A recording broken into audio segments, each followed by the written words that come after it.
This edition of CropLife Retail Week is brought to you by Certain Herbicide from BASF. Don't chase weeds, attack them. Hello, welcome to a special edition of CropLife Retail Week. I'm Eric Sfiligoj, editor of CropLife and CropLife Iron magazines, here with a special guest, Terry Kippley, President CEO of the Council of Producers and Distributors of Agrotechnology, CPDA, if you're wondering, the sign behind his head. Terry, welcome to the program. Well, thank you so much, Eric.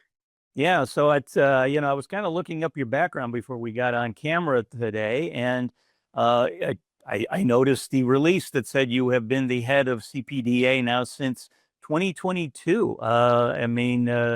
Wow, 3 years already. That's a pretty impressive track record, I'm sure.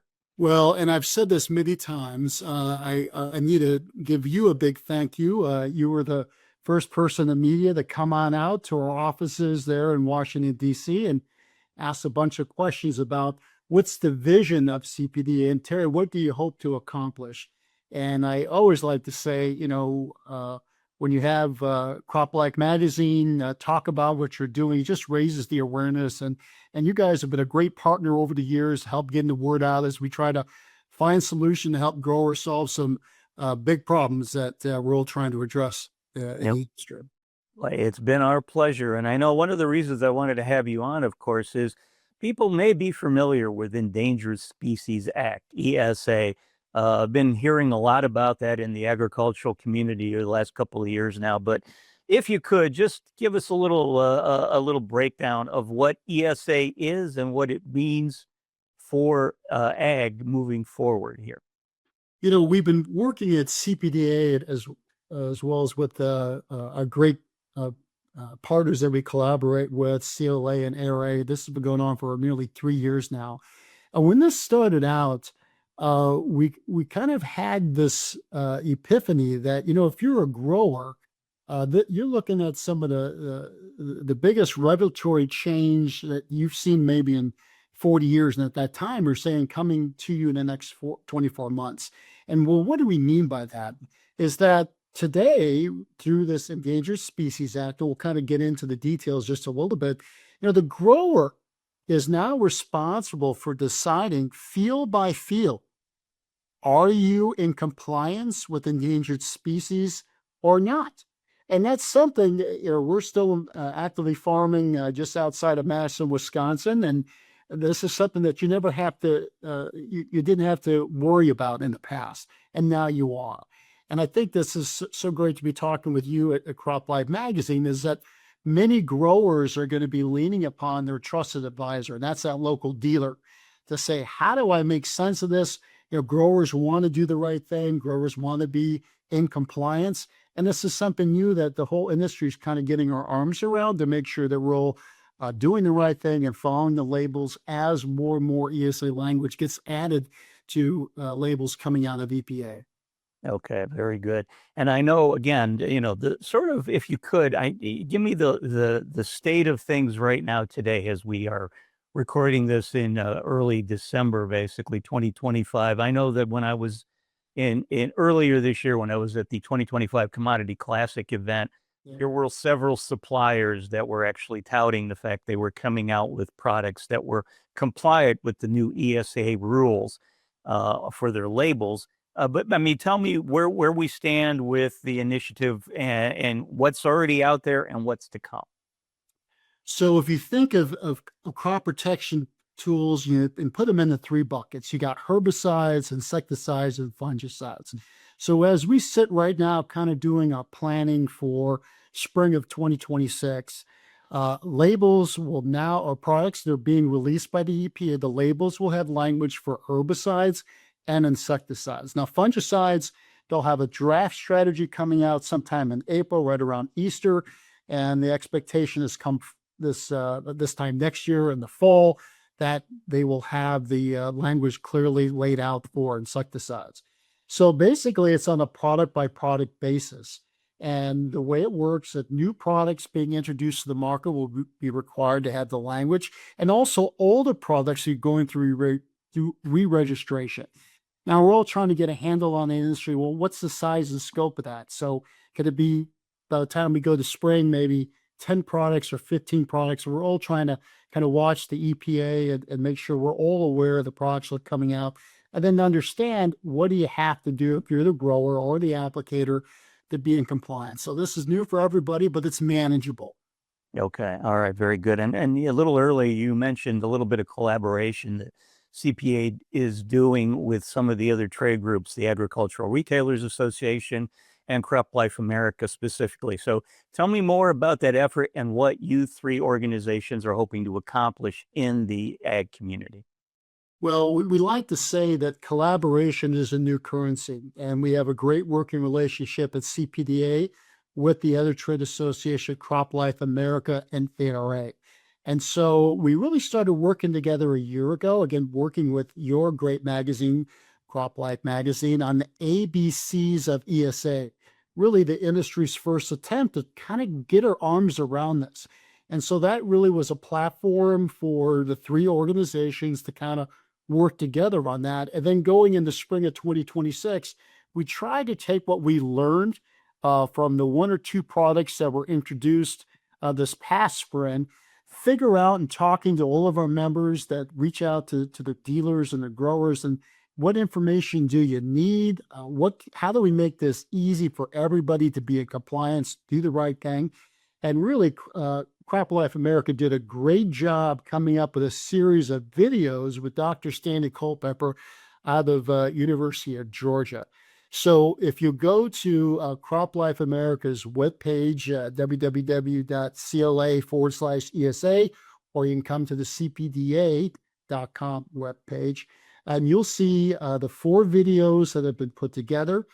You'll see a flow diagram that will help you understand, well, how do you read a label and how do you get orientated in terms of, if I got to worry about drift, what do I do? If I have to worry about runoff, what do I do? Some decision-making points. Also on that toolkit, if you will, is a nice little primer on what is ESA and the history and kind of how do we got to where we are. But really the key thing is going forward in the spring of 2026, what do we have to do to make sure we're compliant? There's some great links that will take you to the EPA to put together a nice Excel program called Palm that'll help you calculate the points. And what we're encouraging everybody is, it's the winter months. Now is the time to help your grower customers think through field by field. And again, we're not talking that many products, so it's very manageable, but you want to have a plan. And certainly folks that are custom applying products, sometimes that happens on the fly. So you really need to make sure you understand with your spending with your people or where you are in your parts of the United States, what products you have to make sure you're going to be compliant on. All right, very good. Well, Terry, let's before we discuss this topic a little further, let's take a quick break and hear from our sponsor. With our latest innovation in corn protection, you get power and flexibility. Unleash powerful residual chemistry at pre through early post application.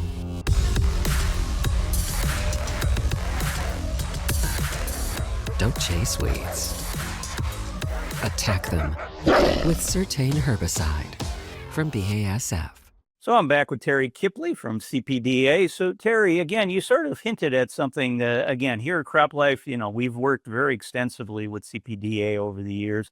Like you said, I talked to you when you first came aboard, and the last 2 years now, we've actually sort of collaborated on a publication, an actual outsert to our regular magazines. And you mentioned that in last year in December, we came out with the ABCs of ESA, sort of to set the table. And this year in December 2025 here, where and as we're recording this, those issues will start hit mailboxes. There'll be an ESA technical guide to mitigation options. That's the report we're coming out this year, which is targeting the 2026 season. So if you want to talk about what some of the key points are for that report, and then also, again, you mentioned the fungicide regs or the initiative coming in around Easter of 2026. I'm curious what happens from that point forward. Well, so to answer your question about the ESA technical guide, again, will be coming out in the December issue. So this was a collaboration between CLA and ARA and CPDA. And we think that this is, we want this to be the Bible. We want this to sit on that dealer's desk. We think that readers will find this as a really useful tool, a handy resource. It's going to have some great articles explaining kind of what we're talking about here. What is ESA? Where do I go to for resources? If I'm trying to think about runoff, what do I do? Certainly with the CPDA members, we've been very much involved because some of the mitigations that the EPA has offered are buffer zones, right? So for example, last year, Liberty Ultra, very successful product. It's got a 10-foot mandatory buffer, okay? Well, if you use a drift reduction adjuvant, your buffer can be reduced to 0. So we think that that's a great win for growers to be in compliance. Drift reduction adjuvants got lots of agronomic benefits. Our members, they tell me that there should be used on every acre, but it's good to make sure that the product stays where it's supposed to be. It's not eliminating or greatly reducing off-target drift, and that's good for the species. And so those are some examples of what you'll find in that technical guide. Also the polyacrylamide products also got approved by the EPA. You'll get, I believe it's 2 points. So if you look at depending upon where you're at in the United States and you're concerned about runoff and you want to use a product that perhaps this could help you with your points, take a look at those types of tools. So it's really a resource, a toolkit, if you will, to help folks address ESA for 2026. Yeah, and just if you could clarify for me, because again, I golf and I bowl, and I know those two sports, depending on which you're playing, you want lower numbers or higher numbers. So the points you're talking about, is it better for higher or lower numbers? Well, it's really dependent upon what are the point requirements. And so the idea is if you're for soil runoff, so many number of points required by product, and there's different ways to reach those number of points. So mitigation options. So it's really product by product. Okay. All right. Very good. Well, Terry, then again, we're coming to the end of the program. I certainly appreciate all the updates on ESA. I know myself, we've been doing sort of these set the table publications up until now. We'll probably have another one in 26 to talk about the fungicide rules. But I know that after that point, I'm looking forward to actually starting talking to some growers and ag retailers to find out about their in-field experiences as they move forward with these programs. So hey, so it's customary when you appear on CropLife Retail Week that at the end of the program, you get to play the quiz show. So it is time, Terry, for fun with numbers. So I have a number for you. It's a straight number, not a dollar amount, not a percentage, if you need to write it down. It is 1,600. 1,600. Okay. So Terry, is 1,600, is that A, the number of endangered species in the U.S.? Is it B, the number of road miles between Long Island and Dallas, where you're holding your annual meeting in April? Is it C, the number of adjuvants in the U.S. market today? Or is it D, the number of times Terry Kippley has uttered the letters ESA the past 2 years? Can we say all of the above? I believe that's the number of endangered species, if I'm not mistaken.